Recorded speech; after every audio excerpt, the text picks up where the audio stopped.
A mother is suing Portland Public Schools for what is teaching her children. In a newly obtained lawsuit, the mother accuses the district of teaching her kids about gender ideology and then banning her from campus after complaining about it. Fox 12's Joe Fathayathil is live in studio now with the details. Joe. Kim and Bonnie, so this is Exhibit A of this lawsuit. The parent says that it shows a bench at Lewis Elementary in Portland. Now, originally, the lawsuit says the entire bench looked like this half with the pride stripes representing the gay community. She says she was fine with that. But after the school added these additional stripes to represent different gender identities, that's when she says, in her opinion, the district went too far.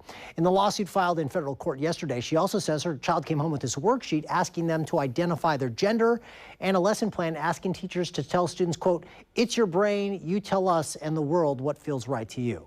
According to the lawsuit, she says these displays violate her religious beliefs because they lead children to, quote, question their sex and how God made them. And when she asked the principal to let her to opt out of similar lessons for her child in the future, she says that her concerns were ignored. And she says she then began handing out letters to parents detailing her concerns on a public sidewalk in front of the school. One parent eventually confronted her. That eventually led to an argument, and it all culminated with this parent receiving a trespass order that would prevent her from being on campus for a year.